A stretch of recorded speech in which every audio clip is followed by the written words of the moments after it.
DJ पाना जो है भाऊजी झुमका लगाइए।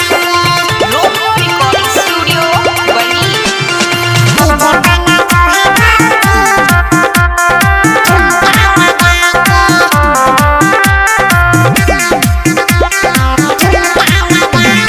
डीजे पाना जो है भाऊजी धनबाद वाला झुमका लगा के।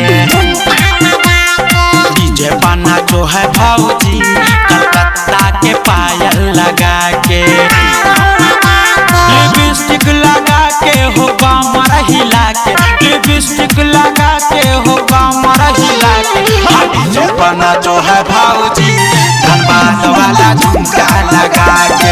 डीजे पाना जो है भाऊजी कलकत्ता के पायल लगा के।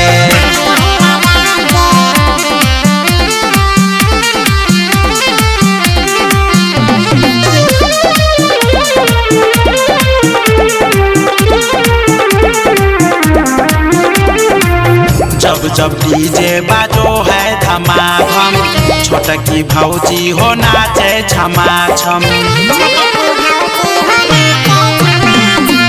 बड़की भौजी लगल थिन पूरा दम इनकर खुल गेल चोली के बातम। डीजे पाना जो है भौजी रांची वाला गजरा लगा के। डीजे पाना जो है भौजी और मांझी के गजरा लगा के। गजरा लगा के हो गजरा लगा के। गजरा लगा के हो गजरा लगा के। डीजे पाना जो है भौजी धनबाद वाला झुमका लगा के। डीजे पाना जो है भौजी कलकत्ता के पायल लगा के।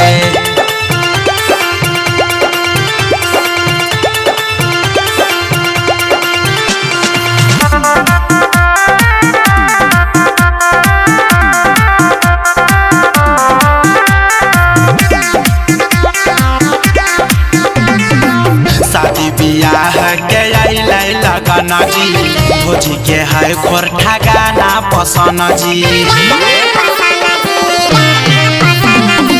शादी बियाह के अइलै लगन जी भोजी के है खोरठा गाना पसंद जी। डीजे पाना जो है भौजी धनबाद वाला झुमका लगा के।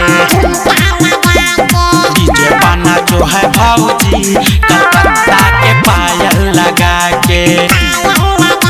लिपस्टिक लगा के हो कमर हिला के। लिपस्टिक लगा के हो कमर हिला के। डीजे पाना जो है भौजी धनबाद वाला झुमका लगा के। डीजे पाना जो है भौजी कलकत्ता के पायल लगा के। रोमियो रिकॉर्डिंग स्टूडियो बनी।